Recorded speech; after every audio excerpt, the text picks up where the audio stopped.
Michael Oliver called the pullback in silver and gold before it happened. Now he's explaining where we are right now.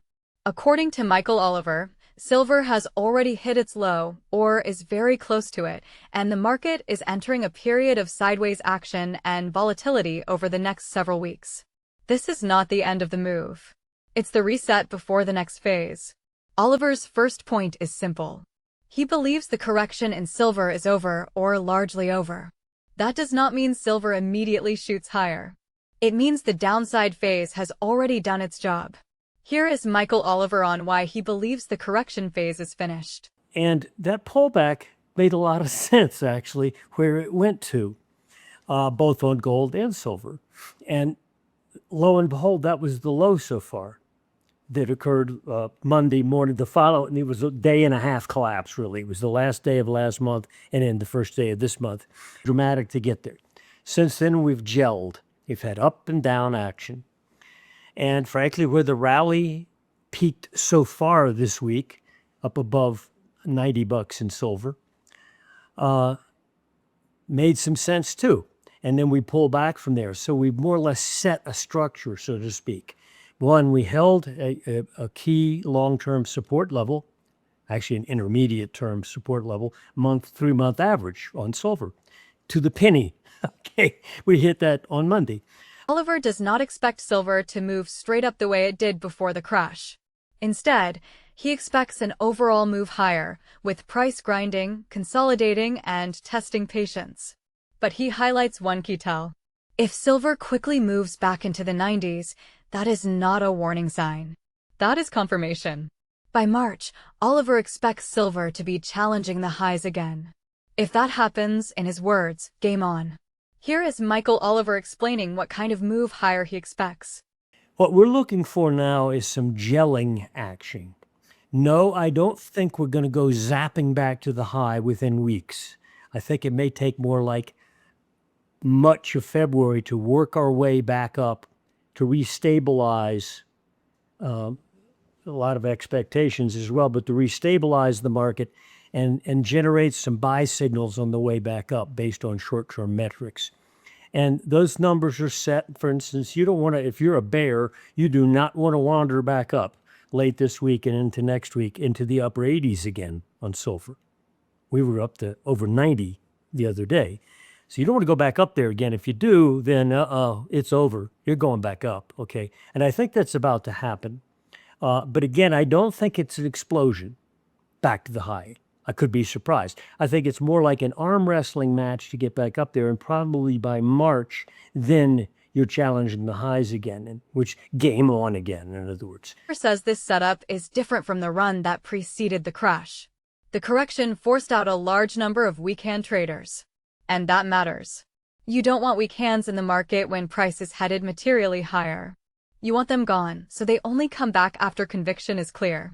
But right now, I think, one, yes, the correction is either over or largely over. Two, it won't take much to put a real thumbs up on this situation, like, okay, we're going back up.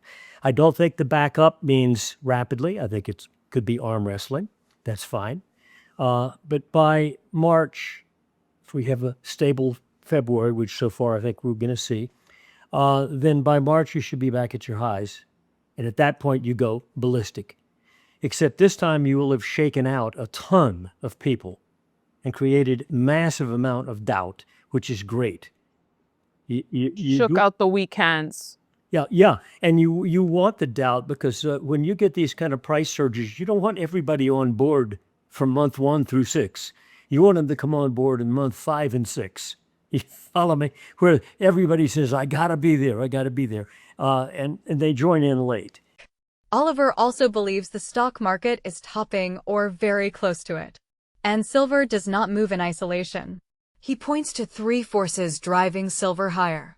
First, the steady decay of the US dollar. Second, a growing crisis in the government bond market. Third, an asset class shift toward commodities. That combination creates a powerful tailwind for monetary metals like silver and gold. Oliver makes this point clearly. You don't see Treasury bonds taking hits, commodities holding firm, and then expect silver and gold to top out. That's not how market cycles end. Here is Michael Oliver on the macro forces supporting higher silver prices. There's so many big events out there that are going on right now. The stock market, I believe, is topic. Right now, I do believe the stock market is yet to make its high. I know there's been a lot of selling pressure on the S&P just below 7,000, for example. I think you're likely to pop through that and get a big cheer from the crowds. It won't be much. It's underperforming gold and the silver, even with their pullback. If you go back 4 or 5 months and look where gold and silver are versus, and look at the S&P where it was 4 or 5 months ago, it's sideways. Yeah. The dollar is a constant piece of decay anyway. Look at M2, you can see how much supply increases every decade, like 80, 90% supply increase. Therefore, its real buying power continues to collapse decade by decade. That's true with the euro and the yen. Okay, so when you compete those pieces of fiat with each other, the technicals right now indicate, the dollar's going down. Now, right now it's struggling to hold, but it's already broken long-term momentum trends. And the price trend is also now in jeopardy, where anybody looking at a price chart going back to 2010 on the dollar index says, oops, we're below the line. Okay. The other one is the government bond market. We know we have a crisis building there, even in the U.S. Jamie Dimon said that months ago. You can't keep pushing this down the road. Ultimately, it'll resolve in some noisy way if you don't take care of it. And of course, it can't be taken care of very easily, if at all. The average citizen out there who used to feel comfortable putting money into government debt, if he has doubt about that, whoa, that's like a nuclear event. I mean, where do you put your money? It used to be the alternative, the place to, bank it safely. And if that's in question, foreign investors in U.S. bonds, if that's in question, or U.S. citizens buying bonds, then the Fed has to buy them. And sure enough, that's what they said they would do in November, and they've been doing it. You can look at a bond futures chart, and you can see, though they've been buying it, it's come down. Yields have gone up a bit, and the stranglehold of high yields on the long end, like 30-year bonds, remains at a high level, despite the Fed cutting short rates.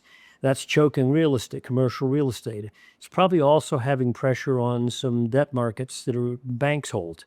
So the Feds have been buying bonds since November, and yet there's no upside in the bonds. There's still downside. Higher yields, lower price. You drop the bonds about 3 to 4 points. Again, if you do, our technicals say that this holding pattern we've had on the price of bonds after the collapse in 2022, or the jump in yields in 2022, is stalled. It won't stall anymore if you slip about 3 more points below where you are now in the bonds. You'll start to puke. And that could potentially create an event where suddenly the U.S. starts to look like Japan. You can't have that. Wow. That can't happen. Okay. Anything else doesn't matter almost. Okay. So we got the dollar. We've got the bond market. Now we have an asset class shift going on with the commodities. Just what the government doesn't want and what President Trump said wouldn't happen, especially with gasoline prices. We're arguing that what happened last month at the close of crude oil was a breakout on long-term momentum that said, hey, the quietude you've seen in this market for a couple of years now, the slow depression in prices, it's over. We're going back up again, and we don't need an excuse. Cheapness alone is an excuse. You got a problem there, because all of a sudden then the average consumer who is already in somewhat of a stranglehold, day-to-day cost of living, if you suddenly take his gasoline prices up about 50%, which I could see happening within a quarter or two, that's a 50% jump in your gasoline prices. All of a sudden, doubt hits the average guy pumping that gas, and also his stranglehold by the daily consumption of goods. That's another major factor out there that totally upsets all norms. And it also provides backwind validation of what the monetary metals have already been telling us. That's There's right. something going on here. There's a major asset class shift, and it's not over. 100%. You don't break commodities out of a massive momentum base and break oil out and break wheat out and bonds in jeopardy, and that's the top in gold. Okay, that ain't the way it works. Looking further out, Oliver references historical norms derived from gold price action. Based on that framework, He sees a minimum equivalent of $8,500 silver looking toward 2026. That is not framed as a short-term prediction. It is a structural outcome. In the nearer term, Oliver sees silver moving into the $300 to $500 range within months.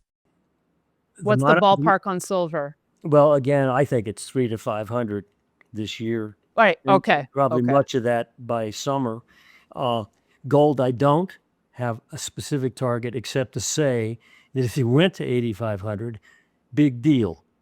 You've done it twice before. Okay. So is this a correct statement? You wouldn't be shocked if gold hit 8,500 in 2026. Oh no, yeah, absolutely, yeah, no, that would I would expect that. But again, I wouldn't call that a projected top. I would just say it's done it twice before. Eightfold move. I heard. Michael Oliver has made some major calls, and he called this pullback before it happened. According to him, the correction is over. The structure is intact, and silver is heading higher.